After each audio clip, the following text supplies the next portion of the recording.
ఖమ్మం జిల్లా వెంసూరు మండల పరిధిలోని రాయుడుపాలెం గ్రామ పంచాయతీలో స్వాతంత్ర సమరయోధులు, బడుగు బలహీన వర్గాల ఆశాజ్యోతి, మన భారత తొలి దళిత ఉప ప్రధాని డాక్టర్ బాబు జగజ్జీవన్ రామ్ జయంతి సందర్భంగా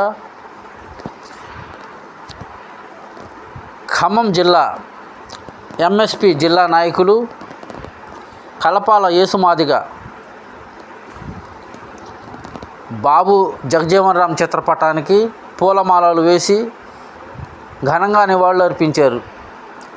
ఈ సందర్భంగా ఆయన మాట్లాడుతూ,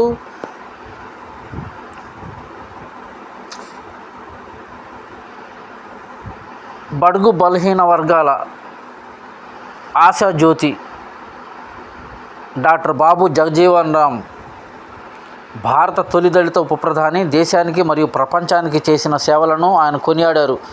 బాబు జగజ్జీవన్ రామ్ సమాజ స్థాపన కోసం ఆయన కృషి స్ఫూర్తిదాయకమని అన్నారు. దేశంలోని బడుగు బలహీన వర్గాల ప్రజలకు రాజకీయంగా, ఆర్థికంగా, సామాజికంగా సముచిత స్థానం అందించినప్పుడే ఆయన ఆత్మకు శాంతి చేకూరుతుందని కలపాల యేసుమాదిగ అభిప్రాయం వ్యక్తం చేశారు. సమానత్వం, సామాజిక న్యాయం కోసం ఆయన చేసిన కృషి అందరికీ ఆదర్శనమని తెలిపారు.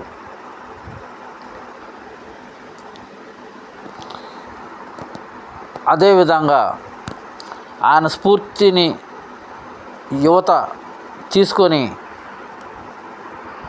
అనేక సేవా కార్యక్రమాలను చేపట్టాలని కలపాల యేసుమాదిగ కోరారు.